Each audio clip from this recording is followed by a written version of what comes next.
অহাকাইলৈ আমি সমগ্ৰ অসমতে এই প্ৰতিবেদন দাহ কৰিম।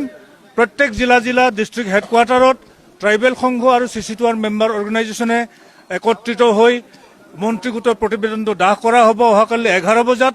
আৰু আমি খুব শীঘ্ৰে মুখ্যমন্ত্ৰী লেভেলত এটা উচ্চ পৰ্যায়ৰ আলোচনা আমি বিচাৰিছোঁ, য'ত চিফ ছেক্ৰেটাৰী থাকিব লাগিব আৰু মন্ত্ৰী গোটৰ সকলো সদস্য চেয়াৰমেন তাত থাকিব লাগিব।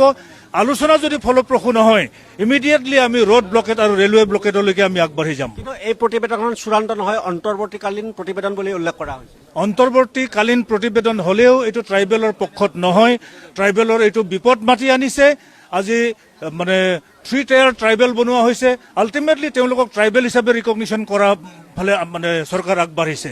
কাৰণ ভাৰতবৰ্ষৰ সংবিধানত ট্ৰাইবেলৰ মাজত কোনো পাৰ্থক্য নাই, কোনো প্ৰভেদ নাথাকে, ডিফাৰেঞ্চিয়েশ্যন কৰিব নোৱাৰে। গতিকে অল ইণ্ডিয়া লেভেলৰ গোটেই জীৱন চাকৰি বাকৰি হওক, কলেজৰ এডমিশ্যন, ইউনিভাৰ্চিটি এডমিশ্যনৰ ক্ষেত্ৰত বৰ্তমানৰ জনজাতিসকলৰ ছাত্ৰ ছাত্ৰী খুবেই ধ্বংসপ্ৰাপ্ত হ'ব আৰু তেওঁলোক সাংঘাতিক ধৰণে বঞ্চিত হ'ব।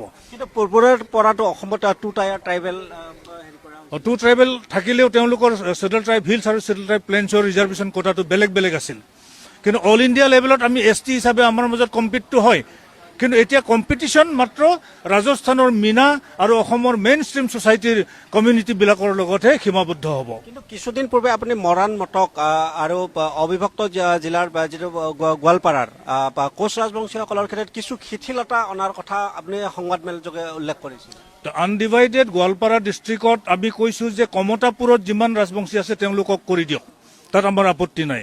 কিন্তু BTCৰ ক্ষতি হ'ব আৰু ৰাভা হাছং অট'নমাছ কাউন্সিল সাংঘাতিক ধৰণে ক্ষতিগ্ৰস্ত হ'ব যদি আনডিভাইডেড গোৱালপাৰা ডিষ্ট্ৰিক্টৰ কোচ ৰাজবংশীসকলক চেডেল ট্ৰাইব ষ্টেটাছ দিয়া যায়। চেডেল ট্ৰাইব প্লেইন ষ্টেটাছ দিলে BTC ক্ষতিগ্ৰস্ত হ'ব আৰু ৰাভা হাছং অট'নমাছ কাউন্সিল ক্ষতিগ্ৰস্ত হ'ব। গতিকে এইটো আমি বিৰোধ কৰিছোঁ।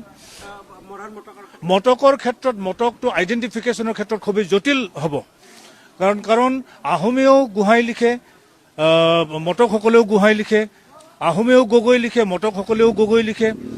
এতিয়া আমি শুনিবলৈ পাইছোঁ যে অলপতে অৱসৰ গ্ৰহণ কৰা ভাস্কৰ জ্যোতি মহন্ত ডাঙৰীয়াও বোলে মটক জনগোষ্ঠীৰ লোক। সেইটোৱে যদি হয়, এইটো এটা মিশ্ৰিত এটা জনগোষ্ঠী হ'ব। আইডেণ্টিফিকেশ্যনৰ ক্ষেত্ৰত কিন্তু কোনো ধৰণৰ প্ৰতিবেদনত এটা শব্দও উল্লেখ কৰা হোৱা নাই। কেনেকৈ আইডেণ্টিফাই কৰিব? চাহ জনগোষ্ঠীৰ 36 ক্লেনৰ কথা কোৱা হৈছে। অৰ্থাৎ আমিতো মানে ST যি ভেলী হিচাপে ৰিকগনিশ্যন কৰিছে, এই ভেলী ৰিকগনিশ্যনটোক আমি বিৰোধিতা কৰিছোঁ। আহোমেই হওক, কোচ ৰাজবংশীয়ে হওক, চুতীয়াই হওক বা টি ট্ৰাইবেই হওক, তেওঁলোকক ST ভেলী হিচাপে তিনিটা কেটেগৰী কৰিছে। আল্টিমেটলি অল ইণ্ডিয়া লেভেলত এইটো কেটেগৰাইজেশ্যন নাথাকে, ST এটাই হয়। কিন্তু চাওৰা মুণ্ডাকে আদি কৰি কেইবাটাও জনগোষ্ঠীক আপোনালোকে এই ক্ষেত্ৰত গ্ৰীণ ছিগনেল এটা প্ৰদান কৰে। তেওঁলোকৰ ক্ষেত্ৰত খাৰিয়া, মুণ্ডা, চাওতাল তেওঁলোক কোনটো ষ্টেটত ST বা SC সেইটো চোৱাৰ কথাটো প্ৰতিবেদনত উল্লেখ কৰিছে। এই কথাটোত পুনৰ বিবেচনাৰ কাৰণেও তেওঁলোকে মন্ত্ৰী গোটৰ প্ৰতিবেদনত উল্লেখ আছে। কিন্তু আমি এতিয়া ষ্ট্ৰেইট ৰাইট আমি মানে অপ'জ কৰি আছোঁ। সামূহিকভাৱে আমি গোটেই মানে প্ৰতিবেদনটোকে আমি অপ'জ কৰিছোঁ। BTCত কালি যিটো ঘটনা সংঘটিত হ'ল, তাৰ পিছত 6 জনগোষ্ঠীৰ অন্যতম নেতা বসন্ত গগৈয়ে কৈছে যে সমিল মিলেৰে সমন্বয়েৰে সকলো জীয়াই থাকিবলৈ অসমৰ সামগ্ৰিক উন্নয়নৰ কাৰণে কোনেও এনেধৰণৰ হিংসাত্মক কাৰ্যত লিপ্ত হ'ব নালাগে। হিংসাত্মক কাৰ্যসূচী আমিও সমৰ্থন নকৰোঁ।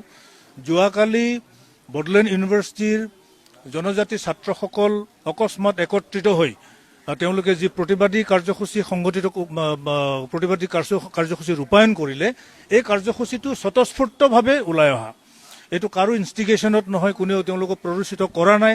তেওঁলোকে এইটো এটা কথা বুজি পাইছে যে তেওঁলোকৰ বিপদ আহি আছে, জনজাতিসকলৰ নৱপ্ৰজন্মৰ বিপদ সমাগত, তেওঁলোকৰ গোটেই ভৱিষ্যত অন্ধকাৰ। গতিকে তেওঁলোকে স্বতঃস্ফূৰ্তভাৱে ওলাই আহি প্ৰতিবাদটো সাব্যস্ত কৰিছে।